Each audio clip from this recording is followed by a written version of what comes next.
You might think that I'm always attacking the councils and I've got it in for them. Well, I haven't really got it in for them per se. I mean, we do need an organisation, administration to help us keep our towns and our villages to some sort of standard. We don't want things to go awry and people just run amok. Obviously, there needs to be some rules and regulations and things to help us deal with all the myriad of different things that we, the individual sovereign people, want to do with our lives. Otherwise, we'll end up running roughshod on one another. And so, of course, it is sensible to have some form of administration to guide us and to keep us from getting overexcited in certain areas, shall we say, to the detriment of other people in society. So it is important to have some form of council. The problem that I have, as you probably have gathered from these series of videos that I produce, is that the council do not always tell us the truth. Now, I'm not saying that there aren't good people in the council that work for the council. I'm not saying that some of the policies that the council put forward are completely bad. I'm not saying that they are the ogres of the world. But there are a number of fundamental things that the council have either not fully understood what's going on in the world, are being lent on by top government, and are causing a lot of hassle and lies to a number of people. And namely, the council tax is one that they are forced to collect by central government, the money going to the consolidated fund. And sometimes these processes can seem, as I mentioned in a previous video, where it's like a protection racket. If you don't pay us, we'll come and take your property away. The council, of course, is a business. It is a registered business on Dun and Bradstreet. It isn't just a bunch of people who are there to help everybody around. So it is a strange old situation. So I do seem to appear to be getting at the council a lot. The other thing about the council is, of course, that they are, for people living in a town and village, the town council or the county council, they are pretty much the first line of authority that we meet, other than the people in the authority carrying out their orders, such as the police and what have you. But the council is the first place that you, as an individual, go up to. And then you sort of go up to the chain. Of course, you've got the option to go to your Member of Parliament, but as we have seen in recent times, the Member of Parliament is just as useless as a chocolate teapot, especially if you want to talk about medical interventions, and then they've got their own agenda. Again, and I'm not saying that all MPs are completely useless, but pretty much most of them seem to be lent on or just holding on to their very lovely, cushy lifestyles because they don't want to disrupt the main office up above, which again is another corporation.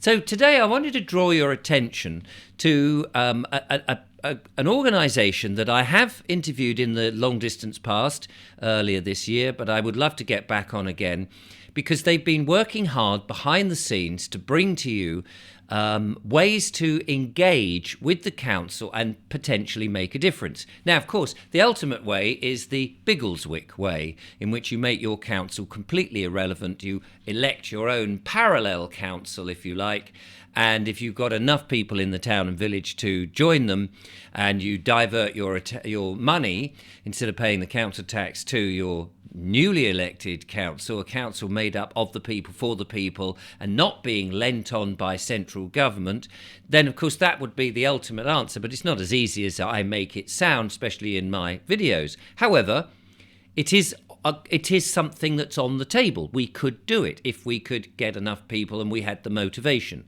In the meantime, we do have a council, and perhaps it is possible to get them to see our side of what's really going on. And there are methods and means to do that. So let's just have a look. Here we go. This is ukcitizen.org, for the people, by the people. And they have an amazing array of packs that you can download. And I thought we would just have a quick look at them. So this is the Going Local pack, Educating and Challenging Councils. And this is very important, that we are, as it says here, educating and challenging councils who may, on the face of it, not themselves realise the damage that they are doing because they've been told by central government, who also have been told by people like the WEF and the WHO how to do things. And they, in turn, are being manipulated by others, more shadowy figures. We always think that it's the nasty WEF or the WHO, who are in and of themselves pretty nasty, I can tell you, with their very weird one world government ideas. However, there are people who are manipulating them. So don't think that when you see Klaus Schwab that he is the top head honcho of that organisation, like Spectre from James Bond, lacking his cat. I mean, to me, he's been set up to look like the Bond villain, the big honcho. But behind that are the more shadowy figures pulling the strings and diverting your attention to think that these organisations are the ones that we should be attacking. And of course, we do need to push back against the some of the things that they're doing, of course, but we need to bear in mind that they aren't the pyramid goes higher than them, put it like that. Let's go back and have a look at this way of engaging. So UK Citizen has all sorts of different packs here with guidance, really, to help you contact your council and push back. And we really need to try and get a lot more groups of people doing this. So I just thought I'd have a little delve into some of this. So we've got, here we go, this one here, going local, full pack, all 6 sections. And then here is the sections broken down. So engaging with the councils, the 2 key UK reports. Section 3, does climate science support climate crisis? Section 4, the real agenda, what's going on behind the scenes that perhaps some of these councillors don't actually know. Section 5, UK entities whose climate emergency policies need to be challenged. And the 6th one is resources and further reading so that you can educate yourself. So let's just go back to the first one here. This is the full pack. And I think the first one here is engaging with the councils. Let's have a look. So first of all, the overall pack, this is something that we need to bear in mind, that climate crisis is not a bottom-up grassroots agenda. We didn't invent it, but it is, of course, a top-down globalist agenda of the United Nations with control of the people as a goal. And that's the important bit. They want to control the people, which is why they're trying to herd people into these 15-minute cities and control us with AI and, of course, the digital IDs and restricting our movements. And let's just have a look at the preface here for a moment. So the Going Local Pact represents a starting point. We envisage it evolving over the coming months. As more of you begin to engage with your local councillors and officers, there will be wins and, of course, there'll be some losses.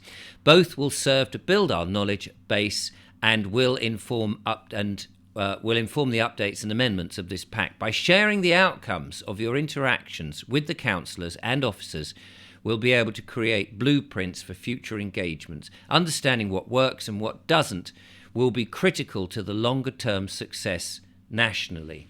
And I think that is important, that we know the successes, the wins and the losses, of course, so that other people can learn from that, and as it builds up the ammo of going into dealing with the councils. And of course, there's so much of the legislation, the government legislation, there's so much of that which goes against other bits of legislation. And that's where you can tie these councillors up in knots, because you can say, hang on a minute, look, this piece of legislation, which is what guidance and law or legalese or legal acts and statutes that you've got to abide by, says this. But over here, it says this, which counteracts and goes against this. So what is right? and it is possible to tie them up in knots. Now, knowing these bits, and we've had people on the show, people like Chris Coverdale, that has shown that on one bit of legislation it just goes to prove that actually it is illegal to fund an organisation that is promoting or involved with terrorism or selling arms overseas. And then you discover that the government is doing that. And so it is illegal to fund the government, which is selling arms and causing terrorism overseas or wherever. And you go, well, am I funding it? Well, of course you are, in the taxes that you pay, and the council tax being one of them, inland revenue being another, even buying stuff at the pump like fuel or stuff in the shops with VAT.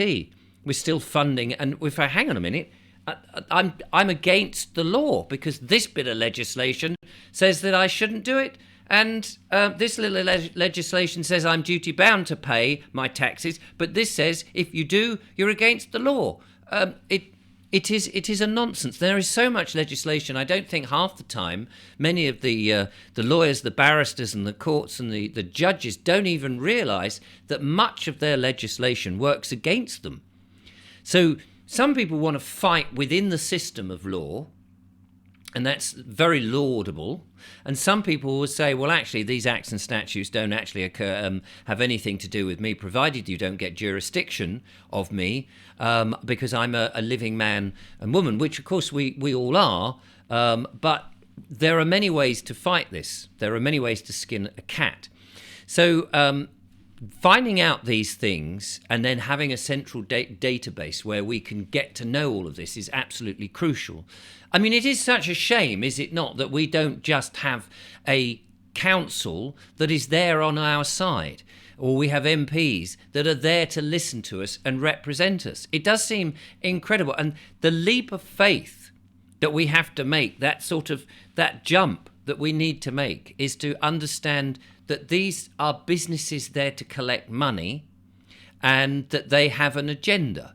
And as I say, many of the employees do not even know. They don't even know that it's a business registered on the Dun and Bradstreet, that it's there to collect money, that there is there an agenda. Many of the employees think they're doing a good service for their community.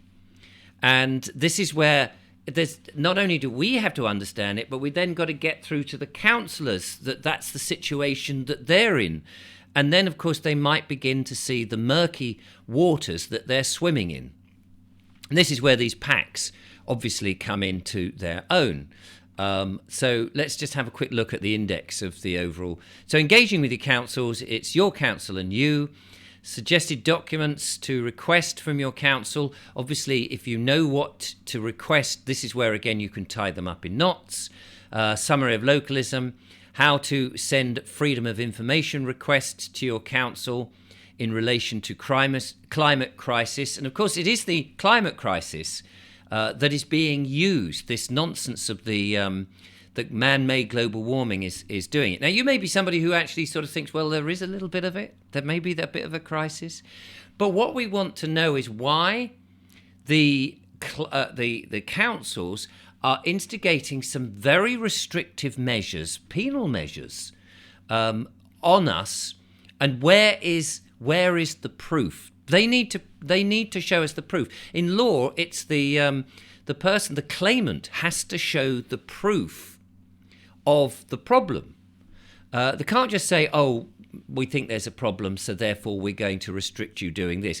Where's the proof? Where's the evidence? Because it turns out from many of the people who are doing this that the council don't actually have any evidence. It's just the government is telling them, well, you've got to, the government's telling them, well, we've got the evidence. There is it's sort of now become so much common parlance that there is a problem. But where is the actual evidence? Not the hearsay, not the myth, not the general sort of jibber-jabber of conversation. Hard proof. Can you just actually show us the hard proof, please, before you put restrictions on our lives?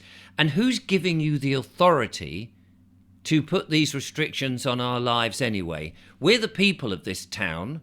We're the people who live here. We pay your wages. we need to have hard proof that there is a reason. And even if there is a reason, maybe we, the people of this town, need to actually agree to these restrictions that you're putting on us, or the surveillance cameras that are going up. Maybe actually we need to consent to this. Because half the time you may even say, okay, there is a problem, but we can sort that out in a different way. Perhaps we don't need to have these very harsh restrictions, or these penal money gathering things, or these impoverished policies that you're putting onto us. Maybe we don't need that. There may be many routes to solve this problem rather than the one that you're imposing on us. So I think it's important to get that proof from them. So suggested documents, summary of the Localism Act, a plain English guide is contained in this, which again is very useful to help people understand. And also, of course, half the time we're educating the councillors themselves. What else? Let's go down here. Then there's the key reports, a summary of Absolute Zero by UK Fires. Absolute Zero. What does Absolute Zero mean? I mean, if you work out what the full agenda is, you might well be horrified to what it really is down the line, where it's going, what is the end result of this. You might start to go, oh my God, you really think that we're going to live like that in some extremely restricted way? And the councillors, again, they may not know what they're doing. They may feel that they've got good intentions, not knowing the full agenda. And that's half the problem, it seems to me. Here we go again. Does the science support the climate crisis? Is climate crisis real? An Inconvenient Truth by Al Gore, Science of Propaganda. So there's lots of stuff in this. It's well worth reading, and it's well worth getting in and engaging with the councils, because that is the sort of the first door to knock on, if you like. And here we go. This is section 1 I've just downloaded. You can download all these. I'll leave the link in the description. It's ukcitizen.org, but I'll leave the link so you can find it nice and easily. So, your council and you. Let's just read the introduction before I leave this thorny subject. Getting to know your council can seem daunting if you've never done it before, but right now, possibly more than ever in history, it's imperative we understand who they are, what powers they have, and how you can make your voice heard. Some of the contributions to this Going Local package contributors live in Leeds, so we are primarily using the Leeds City Council website as a basis for our suggestions. Until recently, none of us had attended council meetings, so these really are just ideas to get you started based on your experience. If you have any specific queries or recommendations in relation to getting to know and how to talk to your council, then email, and there's the address, etc. It talks about attending council meetings and how you do it, which council meetings you should go to, who controls the council, after the meeting, what you're going to do about it, and many, many other things of how you then can scrutinise all of this. Just to me, it looks like a brilliant way of having an introduction to your council and what you can do. And clearly, getting into small groups, building up a little group that is going to go and do certain things, and you can allocate little tasks to each other so none of it seems too daunting, and then report back and share those ideas.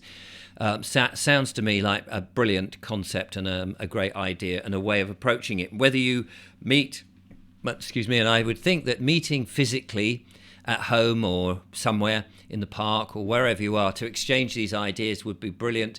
Of course, Telegram groups and WhatsApp groups and all these other online groups are great, but meeting face-to-face, discussing it so that there's nobody spying on you, there's nobody listening in, there's no spyware going on, and then maybe reporting back, if you found things, back to the UK Citizen, so that that information can be shared. Just sounds like an absolute brilliant. It sounds like a corker to me. So, yeah, there we go. That is the ukcitizen.org. I thought I'd bring it to your attention this morning. Absolutely fantastic. They're doing amazing work. I'll leave the link in the description. Thank you very much for watching. Until next time, I'll bring you more bits and pieces as and when I can. Thank you.